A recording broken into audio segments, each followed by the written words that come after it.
حضرت عرفہ بن ربی حضور کے غلام ہے، وہ روایت کرتے ہیں، کہتے ہیں جب جبلہ اہم کے خلاف ہم لڑنے گئے تو روم کی فوجیں بھی تھی اور عرب کے دیگر قبائل کی فوجیں بھی. کہتے ہیں ہمارے سپہ سالار کا نام حضرت خالد بن ولید تھا. تو گزارش ہی کرنی ہے، اب مدعا کیا سنانا ہے، اب تو بات کرنی ہے. فرماتے میں آگے بڑھا اور جیسے بھی ہوا میں نے حضرت عمار بن یاسر کو راضی کیا. حضرت عمار کہتے ہیں ایک وقت وہ تھا اور ایک وقت یہ ہے. جب دونوں وقتوں کو دیکھتا ہوں تو کہتا ہوں الحمدللہ رب العالمین. یہ ساری تعریفیں اس رب کے لیے ہیں جو تمام جہانوں کو پالنے والا. وقت دیں معاملات کو، ٹائم دیں. آپ دیکھیں اللہ تبارک و تعالیٰ بڑا کریم ہے. حضرت سعد بن ابی وقاص نے قادسیہ پہ حملہ کیا تو بدھ مت عیسائی یہودی سارے کٹے، قلعہ بند ہو گئے. چاروں جانب دیوار تھی قلعے کی، بڑی بڑی فصیل لمبی چوڑی، بڑا لمبا چوڑا گیٹ. باہر نہیں نکلتے، باہر نکلے تو جنگ ہونا. ایک علاقہ تھا وہ قلعہ بند ہو گیا. حضرت سعد بن ابی وقاص نے انتظار کیا، وہ باہر نہیں نکلتے. انہوں نے پہلے سے پلاننگ کی تھی، کو مہینے کا راشن لے کے وہ اندر چلے گئے. جناب سعد بن ابی وقاص کہنے لگے بھئی اب یہ دیوار تو گرانی پڑے گی. یہ دیوار جی کیسے؟ فرمانے لگے ایمان کی قوت سے. آپ نے نا انسانوں کی چار دیواری بنائی، اس دیوار کے گرد صحابی کھڑے کیے. توجہ میری طرف رکھیے گا. یوں چاروں جانب صحابہ کھڑے ہو گئے. جب صحابہ کھڑے ہوئے چاروں کونوں میں، اب یہودی بدھ مت عیسائی تینوں اندر ہیں. حضرت سعد بن ابی وقاص نے کہا چلو بھئی ایمان کی قوت سے بولو. صحابہ بولے لا الہ لا الہ خودی کا سر نہا لا الہ الا اللہ، خودی کا تیغ فسا لا الہ الا اللہ، خودی کا تیغ فسا لا الہ. اگرچہ بت ہے جماعت کی آستینوں میں، مجھے ہے حکم ازاں لا الہ الا اللہ. وہ تین چار دفعہ کلمہ پڑھا تو دیواریں ہلنے لگی، کانپنے لگی. انہوں نے توڑے دروازے باہر آ گئے. کہنے لگے کیا ہوا؟ حضرت سعد بن ابی وقاص کہنے لگے کافرو بے ایمانو، ابھی تو ہم نے ایمان کا پہلا کلمہ بھی آدھا پڑھا ہے.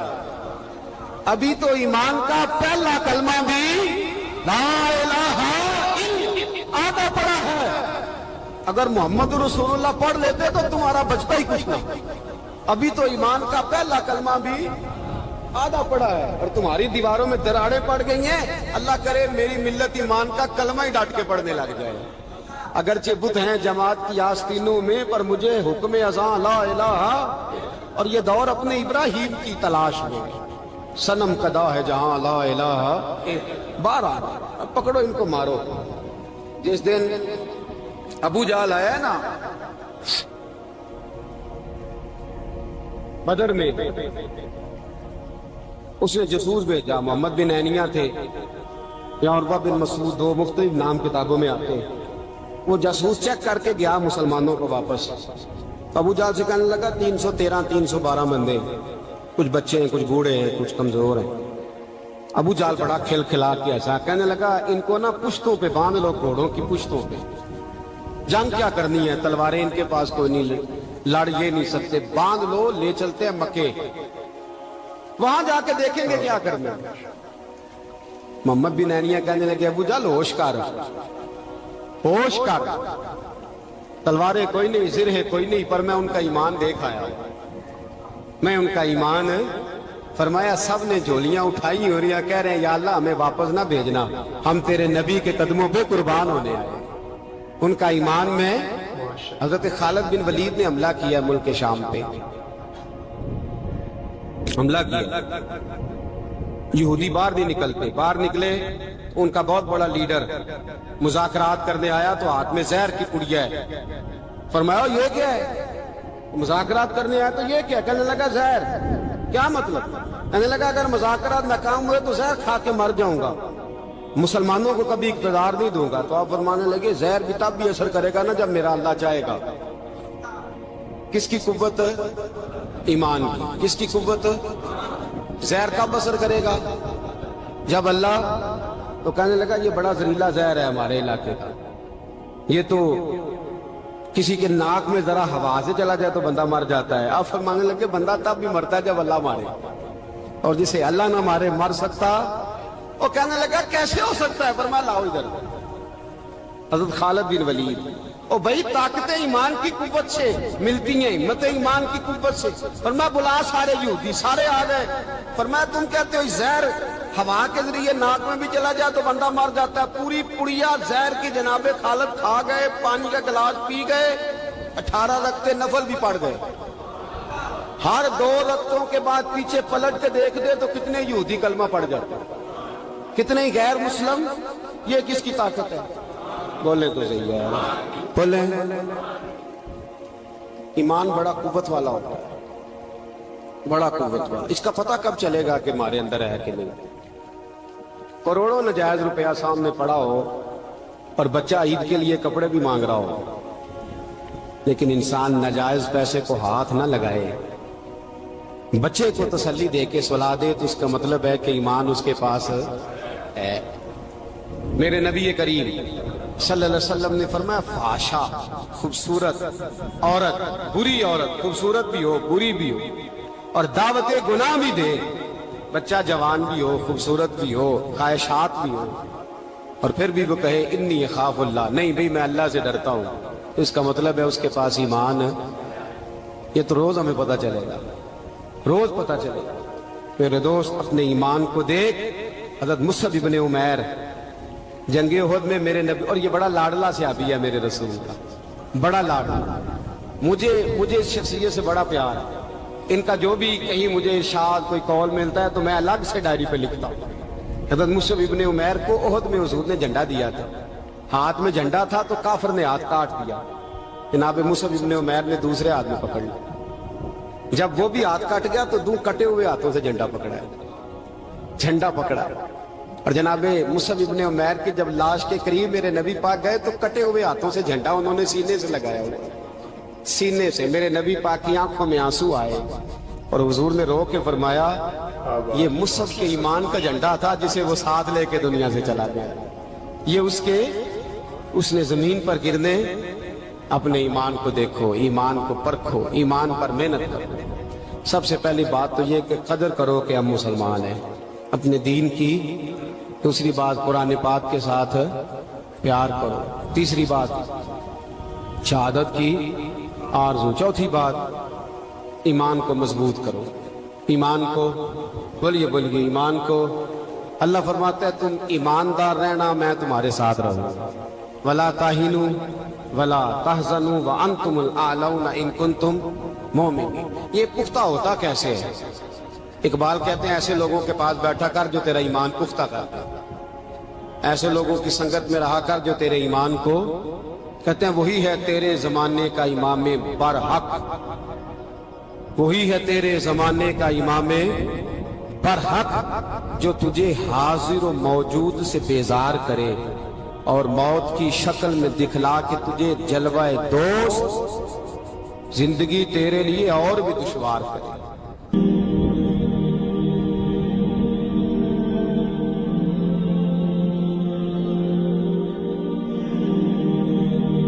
میرے رسول پاک علیہ الصلوۃ والسلام کے صحابہ کے قریب دنیا داری آ سکی نہیں آئی. حضرت ابو بکر صدیق نے پانی مانگا تو لوگوں نے دودھ دیا، فرمایا پیچھے کرو. ابو بکر نے نعمتیں چھوڑ دیے. اب ابو بکر وہ والا کام کرتا ہے جو رسول پاک نے کیا ہے. فرمایا نہ دودھ شاید پیش نہ کرو، جو مانگتا ہوں بس وہ دو. حضرت ابو بکر صدیق نے بڑے مالدار تھے. حضرت عمر فاروق رضی اللہ تعالیٰ عنہ کے پاس صحابہ کرام جمع ہو کے آئے. کون سا ایسا شخص ہے جس کی تنخواہ میں اضافہ ہو جائے؟ تو لوگ کہتے ہیں نہیں مجھے نہیں چاہیے. پر ہم نے وہ لوگ دیکھے ہیں. حاجی صادق صاحب کو مسجد والوں نے کہا 1000 روپیہ تنخواہ بڑھانی ہے تو حاجی صاحب کہنے لگے میرا بڑا سونا گزارا ہوتا ہے، مینوں نہیں بڑے نے.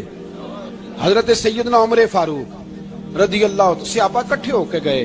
کہنے لگے عمر حضور کے زمانے میں بظاہر غربت رہی، جناب صدیق اکبر کے زمانے میں غربت، اب تو بڑی ریل پیل ہے، بحرین سے لاکھوں کا مال آتا ہے، آپ کو بڑے بڑے سفیر ملنے آتے ہیں، پر آپ وہی پرانا کرتا اور وہی تامت جو کئی جگہ سے سی آپ نے کئی جگہ سے پھٹی. اور حضرت عمر ایک دن عید کی نماز پڑھانے گئے تھے تو ننگے پیر ہی چلے گئے. لوگوں نے کہا جوتا، فرمایا ٹوٹ گیا تھا یار، پہننے کے قابل نہیں تھا. فرمایا ننگے پیر آ گئے ہو، لوگ کیا کہیں گے؟ فرمایا چھوڑو،